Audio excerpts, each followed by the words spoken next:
I've been working at the Deer Society and Illusion Hunting Systems for the past couple of years. I do a lot of the media management, work on a lot of the video projects. What the Deer Society does is we team up with some of the best whitetail hunters in the country. When they send that footage in, I'm the first one that gets to look at it, catalog it, tag it, and organize it. By doing so, I've learned so much about whitetail, their behavior, different land management techniques, and then through that, I have implemented those techniques, tactics that I've learned from some of these guys, put them into my strategies, and that has made me a better whitetail hunter by far.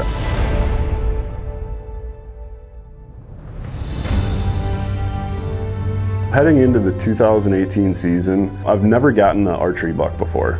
Shot quite a few whitetails in my life, but it's always been muzzleloader, shotgun, that sort of thing. By working with the guys at the Deer Society, it gave me a great foundation to get out and achieve that goal. So I was really looking forward to October 11th.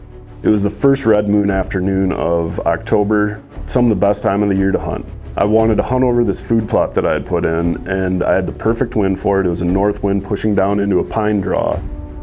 When I got in the tree stand, I mean, it was a little windier than I would have liked it. Everything should have been out in front of me. I got out there, does feeding all afternoon. The red moon hit around 3 p.m. and sure enough, shortly after, I got a buck that's rolling in from my right. It's a smaller buck, but it was good to see that there was going to be some action this evening. The deer have a bedding cell off to my right-hand side over my shoulder. It's where they typically will come from. They'll circle around downwind and pop out into the food plot.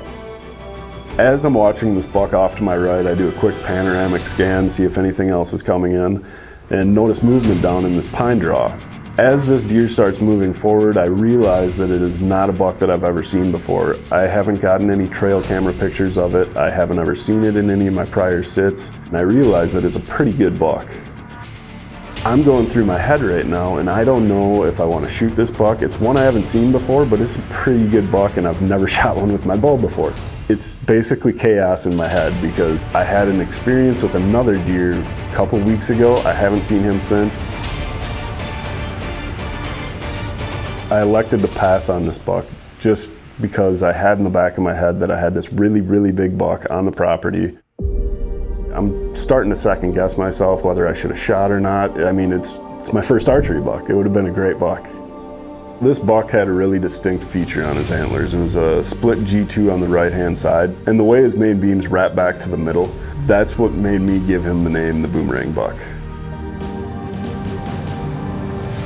The way I approached my scent control this year with the phase body odor system gave me the ability to have an encounter like this. This was a complete 180 on what I've done in the past. I had this buck coming in from 200 yards away, downwind the entire time, and came within 10 yards of me.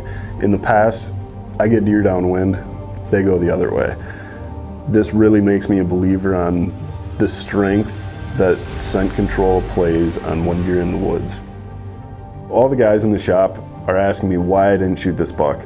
I was jacked up, it was great footage, and now I'm second guessing myself. Why didn't I shoot this buck? If an animal gets you jacked up, it doesn't have to be a 200-incher. This is my first archery buck. I'm beyond excited when I was filming him. If I see that animal again, an arrow's going through him. So it's mid-October now, and we're starting to hit that low period of the season. I'm sitting every night. I've had a couple encounters with that same buck. He's quickly becoming the dominant buck in that area. So as I'm watching this buck in the distance, I'm seeing where he's bedding, I'm seeing where he's feeding. I'm gonna build a strategy to get in there on the right day and cut him off in the middle. The weather's cooling down, the leaves are falling, the deer are becoming more active, starting to do a little bit of tending and chasing, and I've got the perfect day to get in there. Now, when I chose this stand location, I'd watched this buck the past couple nights come in on a fence line that was back behind me and move its way out into the food plot, so I was expecting him to do the same. When I get out to my stand, I go through my process. I set my camera up, I phase out with the phase field foam, do my aerial surveillance. Nothing's around me at the time. I do a really soft sparring session with my black racks.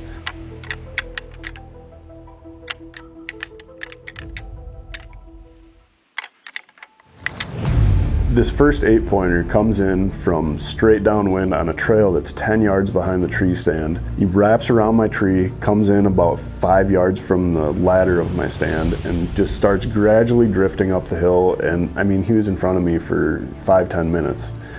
As he's starting to drift up that hill, I hear that classic crack of the branch. I glance down over my shoulder. I don't see anything, but all that's going through my head is that the buck that I had out in the food plot earlier this month? I got about 20-25 minutes of solid camera light left, and I really want to see what's down below me. Pick up the extinguisher, I do 3 soft obliques, back up in the direction of the buck that just passed me. I see that little bit of movement, I see the antlers passing through the trees, and I see that split G2. I know exactly what buck's coming my way. He comes in on the exact same trail that the previous buck did, swings out about 10 yards to my left, clears his nose. He's straight downwind at this time, drifts out a little bit further. I try to stop him, and he takes 2 steps forward behind 3 trees.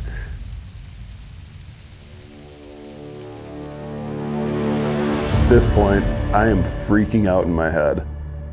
Deer's looking up my direction. The deer's starting to put his nose up in the air, trying to figure out what's going on, and all I need him to do is shift his position one way or another to get an open shot at those vitals. However, he stands there in that exact same posture for a minute and a half.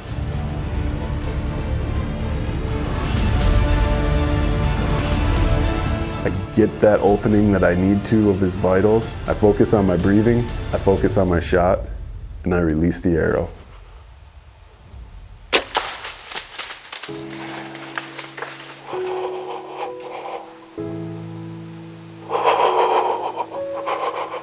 I shot a pretty good 8-pointer. I had a beat on him right behind the shoulder.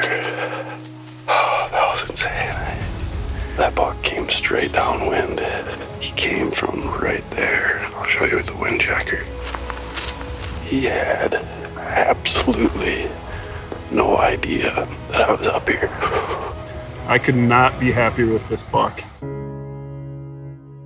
The most crucial detail that I paid attention to this season was my scent control. In the phase body odor system, over the course of the season, I hadn't gotten blown out of the woods once. Every time I sat in a tree stand, it felt like a fresh sit. I was confident in my scent control. Does, bucks, fawns, they can come right under my tree stand, downwind. I felt 100% confident in what I was doing and that I wasn't gonna get blown out of there. All of this information that I've absorbed over the last couple of years has directly contributed putting my hands on my very first archery buck.